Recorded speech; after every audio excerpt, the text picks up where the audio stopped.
Allah. Wassalatu wassalamu ala Rasulillah Muhammad ibn Abdillah wa ala alihi wa sahbihi wa man tabi'ahu wa nasalahu wa wala.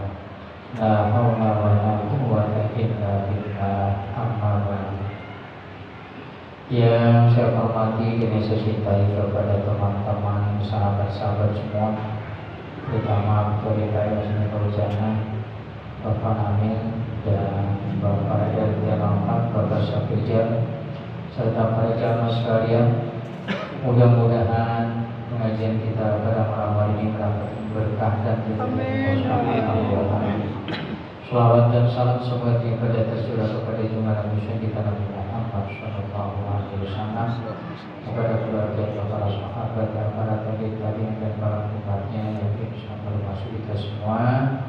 Yang mudah-mudahan dengan izin Allah dan keridhaan Allah kita mendapatkan satu sebagai yang amin.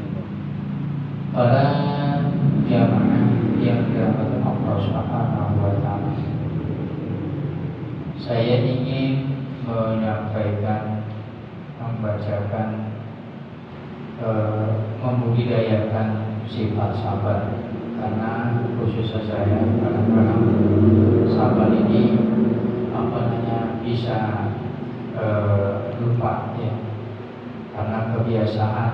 Maka dari itu pada kesempatan malam hari, mari sama-sama kita merubah diri kita supaya kita menjadi orang yang sabar. Karena kalau nggak dipaksakan juga susah yang dikembalikan itu. Kalau kita nggak paksakan nggak akan bisa ya. Nah, ini pada suatu hari ada beberapa orang sahabat meminta sesuatu kepada Rasulullah SAW, maka beliau memberinya. Kemudian para sahabat itu meminta lagi dan beliau pun memberinya, sehingga habislah apa yang ada pada beliau. Ketika beliau memberikan semua yang ada pada tangannya, beliau pun bersabda kepada mereka, artinya dia, apapun kebaikan yang ada padaku tidak akan saya sembunyikan, ini kata Allah, kepada kamu semua. Barang siapa yang menjaga kehormatan dirinya, maka Allah pun akan menjaganya. Barang siapa yang menyabarkan dirinya, maka Allah pun akan memberikan kesabaran kepadanya. Dan seseorang itu tidak akan mendapatkan anugerah yang lebih baik atau lebih belakang melebihi kesabaran. Jadi sabar ini sangat perlu kita tanamkan, terutama kita sedang mendapatkan kesusahan, kesibukan dan sebagainya. Nah, ini karena sabar itu punya Allah, maka kita serahkan kepada Allah. Kita harus sabar. Berarti sabar itu bukan berarti kita diam, berarti kita tidak berusaha, berarti tidak bekerja, berarti tidak berikhtiar. Bukan. Sabar itu kita harus betul-betul realisasikan ya.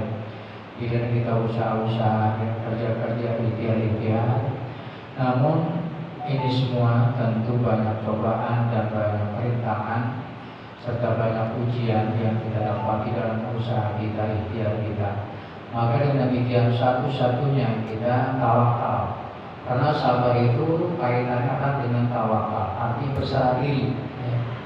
Berserah diri kepada Allah ya, bahwa kita sudah ikhtiar, kita usaha, dan selalu ada ujian dan cobaan. Dan ini membuktikan bahwa kita harus sabar, dan itulah orang-orang yang bertawakal atau berserah diri. Nah, kemudian artinya sesungguhnya hanya orang yang bersabarlah yang dicukupkan pahala mereka tanpa batas. Jadi kalau kita sabar, ikhlas, tawakal atau berserah kepada Allah, nah ini pahala kita akan dicukupkan oleh Allah Subhanahu wa taala. Sabar merupakan salah satu sifat terpuji yang sangat diutamakan dalam ajaran Islam. Secara sederhana saja, secara sederhana, sabar dapat diartikan sebagai sikap mampu menahan, mengendalikan diri, dan berbagai cobaan, ujian atau godaan yang dihadapi dalam kehidupan sehari-hari.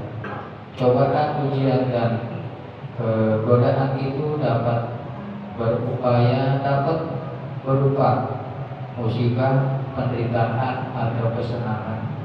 Dalam kaitan ini ada solusi. Ada sebuah hadis yang diriwayatkan oleh Muslim sebagai berikut. Pada suatu hari Rasulullah SAW lewat pada suatu kuburan yang di dekatnya ada seorang wanita yang sedang menangis. Rasulullah SAW bersabda, "Bertawakallah engkau atau bersandar engkau dan sabarlah." Wanita itu menjawab, "Pergilah kau, karena engkau tidak merasakan musibahku." Rasulullah apa dan tidak tersinggung mendengar jawaban tersebut. Wanita itu memang tidak benci dengan Rasulullah SAW. Kemudian ia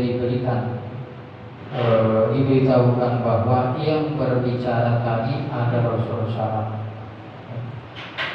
Lalu ia mendatangi rumah Rasulullah SAW dan meminta maaf atas kehilafannya karena tidak kenal Rasulullah.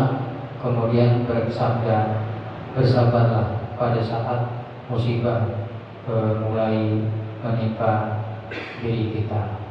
Nah, ini apapun alasannya, merupakan sakit, sabar, tawakal, berserah diri kepada Allah. Sebab sakit atau musibah itu bukan keinginan kita, ya. Ini memang sudah menjadi suatu hukum alam, sudah suatu takdir, ya. Siapapun manusia pasti akan musibah, kena musibah ataupun penyakit. Nah, penyakit ini siapapun tidak ingin, ya, kita dapati. Namun karena sudah kehendak Allah, nah ini kita bersabarlah, ya. Berserah diri, bertawakal artinya berserah diri kepada Allah. Ya, kejadian menimpa diri kita ini semata-mata atas dasar kehendak dan izin Allah.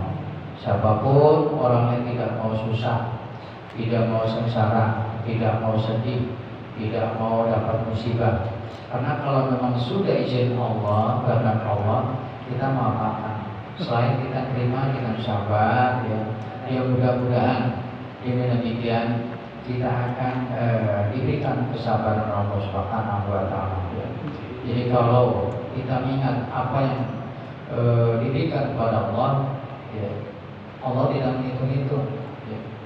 Allah memberikan selalu kepada kita, baik nikmat maupun juga kesengsaraan. Ya.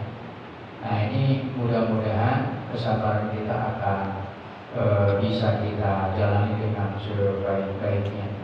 Nah, apalagi nanti kita mau umroh atau ke Makkah, ke Madinah, kita minta kepada Allah supaya kita diberikan kesabaran, tawakal, ya. Pulang dari sana supaya kita betul jadi manusia yang taat, bertakwa kepada Allah Subhanahu wa Ta'ala. Sebab ini semua akan membuahkan kepada anak keturunan kita. Ya. Kalau anak keturunan kita ini tergantung kita. Ya.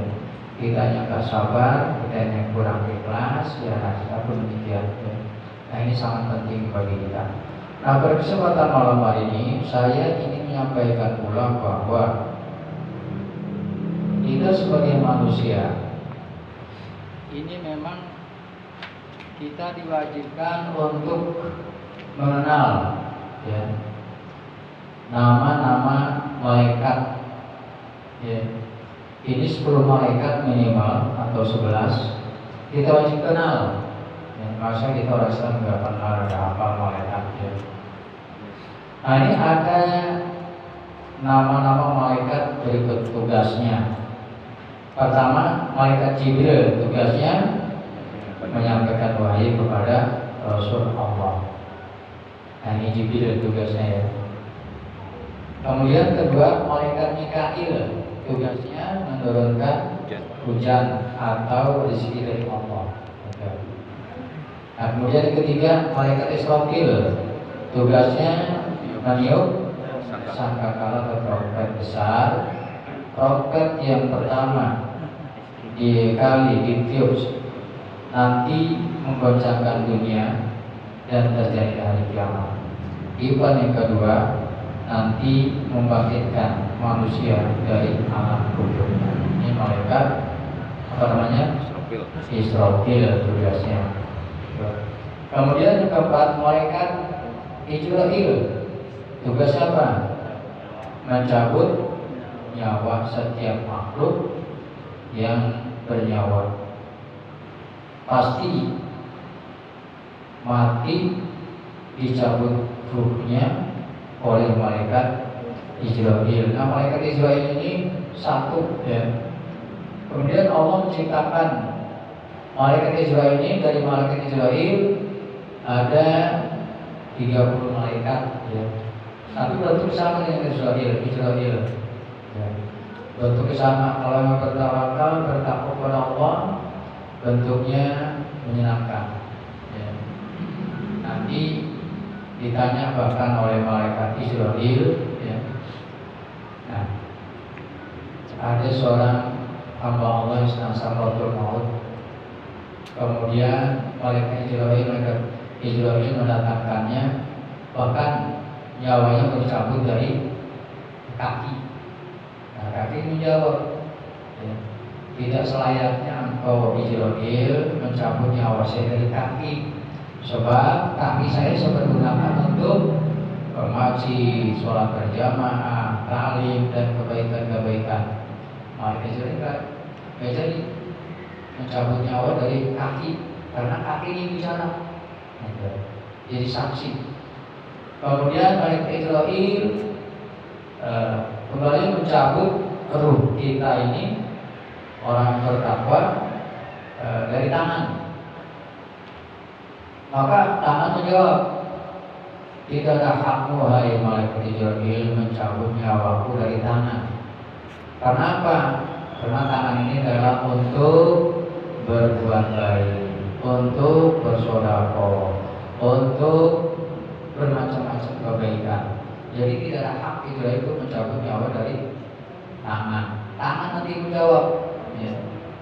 Nah, kemudian malaikat Israfil mencabut ruh kita atau orang yang bertakwa kepada Allah dari kepala ya. Kepala ubun-ubun. Nah, kepala ini juga menjawab, wahai malaikat Israfil, kamu tidak ada hak untuk mencabut ruhku dari kepala ya.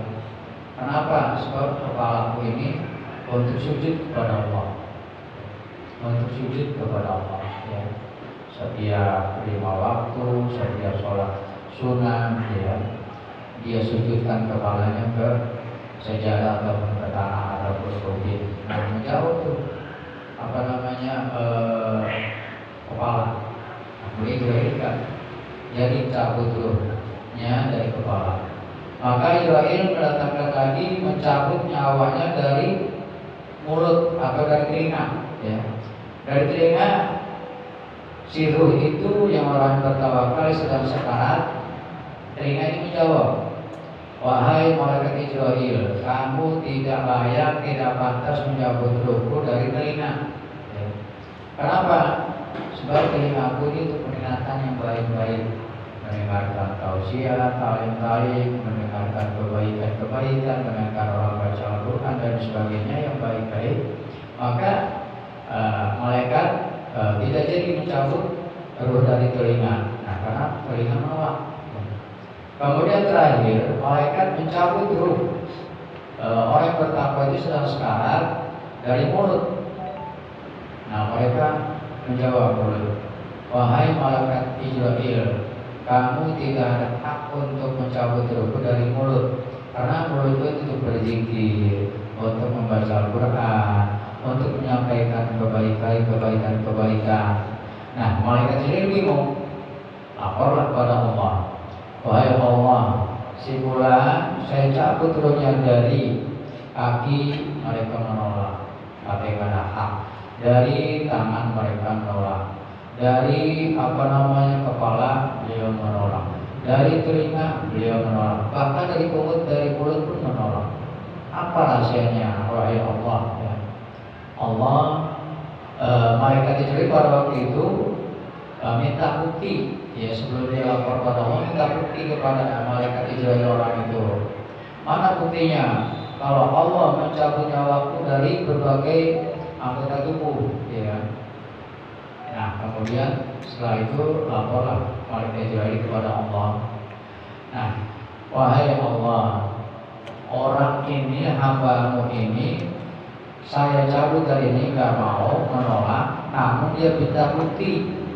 Benar nggak ruhku dicabut oleh Allah melalui malaikat Jibril? Nah, Allah memberikan jawaban kepada malaikat Jibril, wahai malaikat Jibril, tulislah nama aku di telapak tanganmu, ya. Diperlihatkan, kemudian ini diperlihatkan sama makhluk yang sedang sekarat. Ini nama Allah, ya. Dengan mudah hamba tersebut dicabut nyawanya, ya. Nah, oleh karena itu kita ingin seperti itu. Maka kuncinya satu, sabar, kedua ikhlas, kita ikhtiar, beramal soleh, menyampaikan yang baik-baik. Kaki kita pergunakan untuk datang ke masjid, sholat berjamaah, untuk ta'lim dan lain sebagainya. Tangan kita untuk bersedekah, beramal jariah, berbuat baik kepada sesama. Kemudian telinga kita untuk mendengarkan tausiah, pengajian dan sebagainya, asma-asma Allah, ya, baca Al-Quran dan lainnya. Kemudian kepala kita juga kita gunakan sujud kepada Allah, ya. Karena orang yang tidak pernah sujud itu, ya, Allah Allah alam itu sangat seram malaikat Jibril datangnya, ya. Karena malaikat Jibril dan pembantu-pembantunya sebanyak 30 ini bertugas sama. Kemudian dia punya perisai, bulu-bulunya juga serem, ya kan? Dan kemudian apabila mencabut ruh hamba Allah atau nyawa ini dengan mudah, karena malaikat Jibril ini besarnya lebih besar daripada dunia, lebih besar daripada dunia. Dan kalau mencabut ruh manusia itu bagikan kita mempermainkan koin dalam permainan. Dan bahkan sama halnya malaikat Jibril ini mencabut nyawa manusia. Ini meja yang ada tapaknya, ya. Di atas tapak itu berupa makanan segala macam, dan tinggal tarik tangan, kan. Nah, ini makanya malaikat Jibril ini pada saat dia diciptakan untuk mencabut nyawa manusia, dia minta kekuatan kepada Allah, ya. Karena tidak main-main, ya. Manusia banyak, kemudian juga makhluk yang sangat kuat, ya. Dia minta kekuatan, ya. Bagaimana caranya supaya saya diberikan kekuatan, ya Allah? Maka diberikan kekuatan, ya. Dan diciptakan beberapa malaikat Jibril yang bertugas sama. Dan kemudian ini malaikat Jibril yang wajib kita kenal, ya. Nah, malaikat Jibril ini Allah menciptakan malaikat Jibril dengan pembantu-pembantu namanya malaikat muqarrabin, ya. Muqarrabin ini pembantu-pembantu malaikat Jibril yang memang tugasnya adalah sangat berat, ya. Dan ini makanya dia minta kekuatan yang luar biasa, ya. Dan malaikat muqarrabin ini bahkan ada, ya, malaikat sampai berterima kasih, bersyukur pada Allah bahwa hamba Allah selalu mendoakan malaikat Jibril muqarrabin, ya. Nah, ini, wahai Allah, saya nggak sanggup mencabut ruh manusia atau hamba Allah karena beliau ini selalu mendoakan saya, gitu kan. Selalu mendoakan saya setiap waktu, setiap hari, ya. Nah, ini makanya bukan berarti kita ini nggak perlu mendoakan malaikat, ya. Nah, kita mendoakan malaikat, nah sama halnya kita mendekati malaikat, kemudian kita memberikan hadiah berkali. Nah, akhirnya malaikat muqarrab itu sayang kepada kita. Dan wahai Allah, hamba-Mu ini tidak pantas untuk dimasukkan ke neraka, sebab hamba-Mu ini selalu mendoakan saya. Tuh. Tapi kalau hadar itu ada kan, ya, malaikat muqarrabin itu selalu dihadirkan di situ, ya. Makanya kita harus betul-betul mendoakan malaikat, ya, itu dengan tulus karena Allah. Nah, ini insya Allah, ya, malaikat muqarrabin ini akan membantu kita yang tadinya kita dimasukkan neraka karena mempunyai saksi malaikat muqarrabin. Allah selalu mendoakannya, maka dia minta kepada Allah. Nah, inilah kita sebagai manusia bertakwa kepada Allah, dicabut dari ini dan orang cabut dari ini dan orang. Kenapa? Karena memang anggota tubuhnya dipergunakan untuk kebaikan semua, ya. Enggak seperti orang-orang yang orang kafir udah mati dibakar, ya, udah mati dibakar lagi betapa panas ya kan Tuhan. Memang saat sakratul maut pun nyawa kita, badan kita ini, perut kita panasan, ya, panasan, kehausan, dan setelah dicabut tubuh kita dibakar lagi kan. Nah, ini bahkan kalau kita ada mayat jenazah memandikan itu pelan-pelan kan, karena itu kalau sembarangan itu rasanya seperti dilupasin kulitnya, ya. Di saya bahkan kayak kita membuka kambing atau binatang yang sudah kita potong, kita buka kulitnya kan, kita kulitin. Nah, itu seperti itu, betapa tersiksanya kita. Nah, apalagi seperti dibakar, ya kan. Nah, ini nauzubillah min dzalik. Maka dari kita untung, ya, sangat beruntung kita ditakdirkan oleh Allah beragama Islam, ya, dan kita dikatakan sama Allah sebagai umat Nabi Muhammad Sallallahu Alaihi Wasallam. Nah, kita tinggal menjalani, ya, apa kewajiban kita. Nah, itu tadi, pertama kita sholat, jangan sampai nggak sholat, ya, 5 waktu. Kemudian ayo kita berbuat baik, ya, kita bersabar, bertawakal, bersanding kepada Allah. Semua ada urusan Allah, semua Allah yang tahu, ya. Betul. Nah, kemudian lisan kita jangan sembarangan ucap, ya, apalagi kita suka bohong, ya kan. Rezeki dari Allah jangan suka kita tutup-tutupi, ya. Nah, nanti ditutup beneran sama Allah, ya. Wah, saya nggak punya duit kali ini, nah, itu kan nggak punya rezeki atau duit. Kebanyakan orang nggak punya duit, gitu kan. Nah, ada walaupun seluruh dia. Jadi jangan kita tutupi, ya, jangan kita bilang saya nggak punya duit, ya. Jangan berarti itu menutupi rezeki dari Allah. Nanti kita akan ditutup rezeki dari Allah, ya. Apa sih yang Allah berikan kepada kita? Semua diberikan kebutuhan kita.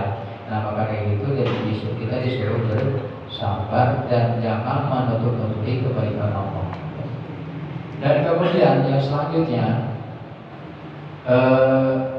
malaikat munkar, ya, tugasnya memeriksa mayit dalam kubur. Nah, ini berat, ya, malaikat munkar. Juga malaikat nakir, tugas sama dengan malaikat munkar. Kalau malaikat munkar tugasnya untuk memeriksa kebaikan, ya kan, amal baik kita di dunia semasa hidup. Malaikat nakir tugasnya untuk memeriksa, menanyakan masalah atau risalah kehidupan kita di dunia. Masalah keburukan ada semua saya ketanya. Nah, ini mereka itu kalau sudah datang ke alam barzah saat kita dimakamkan, kemudian terakhir kita dibawa pulang, ya. Ini makanya dari si jenazah ini kedengaran, jenazah dengar bahwa kita ke makam yang terakhir kedengaran tuh sendalnya atau teropanya, ya kan, kedengaran sama jenazah di dalam dalam kubur. Nah, begitu hitungan 7 langkah malaikat munkar nakir.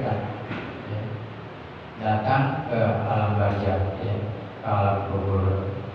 Sebab jenazah ini ruhnya akan disambungkan lagi ke jasad di saat mereka berada dalam kubur. Begitu kita tanamkan, nah kembali ke jenazah dikembalikan, ruhnya dikembalikan sama Allah ke jenazah si mayat itu sendiri. Ya. Begitu kita baru mau dimakamkan, mau ditanam, mau dikumpulin, itu ruhnya dikembalikan. Nah ini makanya hamba Allah yang betul-betul gak bertakwa, ini jadi makanan ular dan cacing tanah. Ya. Bahkan kalau di itu kita lihat baru dimakamkan, gali makam aja udah ada ular besar, ya kan, datang dari mana, kemudian diusut juga gak bisa, maka orang itu dimakamin aja. Itu bertanda bahwa orang itu orang bagus, ya. Dan kita jangan sampai demikian, ya. Karena mereka betul-betul pada masa hidupnya rupanya sangat zalim atau berdosa, sehingga rahasia